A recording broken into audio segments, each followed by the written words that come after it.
Well, we met. Oddly, I was a very, not oddly, rightfully so. I was a big fan of Nathan's, Yeah. and I had been watching Nathan for You linearly on cable television, and I had written an article about the show, and Nathan and I met up after he saw some of our movies, and we kind of met up, and then it was just the a friendship that kind of came out of it first. There was nothing else other than, hey, this is a guy who I seem to get along with, and we joke around and have fun. And then it was just a constant thing. And it's weird to make friends as an adult. It is weird to make friends as an adult, but it's also very exciting because you realize your life's not over. I'll tend to work with anyone that writes a nice article about me. So that's how it works? Pretty much, yeah. If someone writes says anything nice, I'll make a show with them and take 5 years of my life to do that. so at some point you guys are like, we like each other, we're friends. Let's make the most unsettling show in television history together. That is actually how it started. Although no, that is how we came up with Love to the Third Degree. That was our quote, our edict on that was, let's come up with the most insane show that would actually plausibly get on television. Yeah.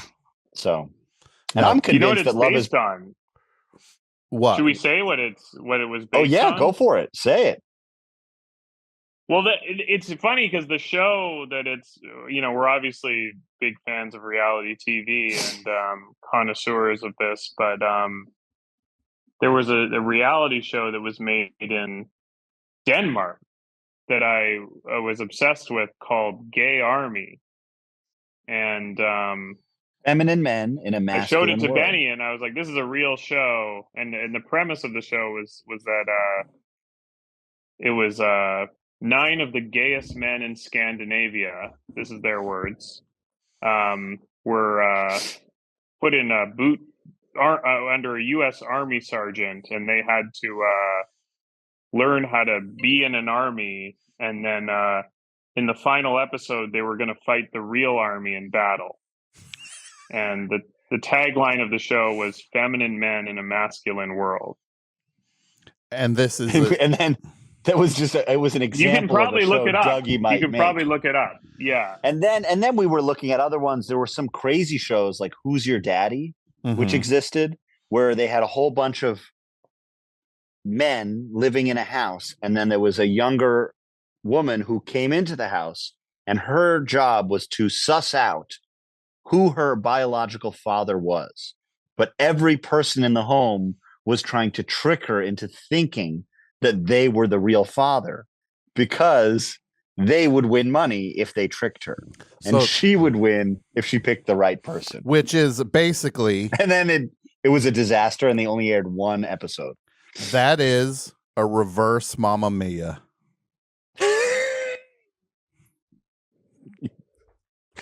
And then I don't Love to the Third Degree. I'm convinced that Love is Blind actually came from, because we had the idea for Love to the Third Degree well earlier. Sure. And this is a small town, so that's all I'm going to say. Are you a fan of Love is Blind, Benny?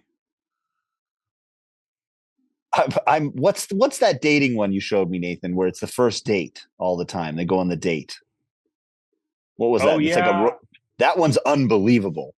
Where you just it's one person who goes on the date with 3 different people, but it's just dinner, and it's always it's like each one, like the camera will pan and then it'll just dissolve into a new date. It was great. That one was fun. But there's please, all these shows have something that you can't help but want to watch. They're fun. I'm watching a show now called House of Villains, which is maybe the best thing I've ever seen in my life. They took every villain from all these different reality shows and they put them all in a house. Wow. To figure out who the ultimate monster is. And nobody's there to make friends. That's for sure.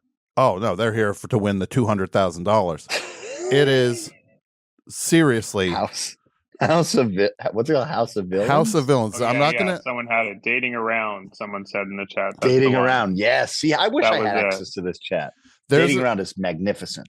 there's a moment, and I'm gonna bleep myself on this, where New York, who people know Oh wow. New York, and New York is arguing with Omarosa, and New York says to Omarosa, you are a blank sucking, blank guzzling like,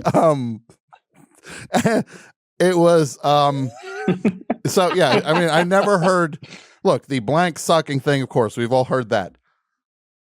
Blank guzzling? I was like, all right, you win. This is the How did greatest. you have that image ready to go? I've got a team here, Nathan. They would put 60 Minutes to shame with how fast they move with these clips. Wow, that's amazing. Yeah. I love seeing that graphic. So you did this show. You've been talking about this show for a good long while. The Curse, which is 3 episodes deep right now, and there's 10 of them. 10. Tom, am I? Tom, you've seen them all. I've seen every episode. And you Is that saw them bad to early. reveal? But you saw them early without any sound and stuff too. There was no sound.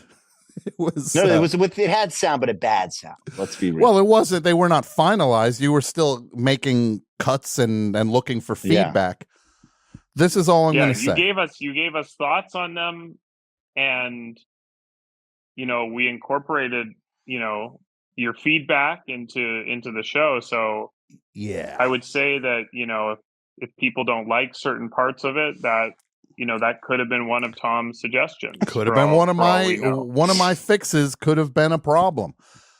This is all I'm going to say. I've seen all the episodes.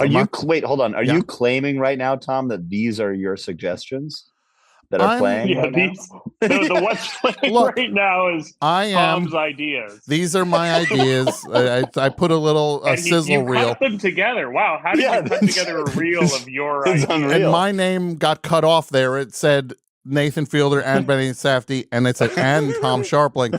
For some reason, I think the aspect ratio cut my name off on that there. This is a sizzle reel I put together of the things I added to the program. No, I watched the episodes and said, that was great. Oh, hey, watch this one. Oh, that was amazing. Watch this one. Oh, I love that one. Watch this one. That was helpful. Maybe you could turn the volume up on the dialogue in that one spot. You guys had this world locked down, and I'll say this. I'm not going to spoil a single thing. You could give somebody a notebook and say, here's a notebook, here's a pen. Write down, single-spaced, how you think this show ends. Fill every line in this notebook. No one will get it right.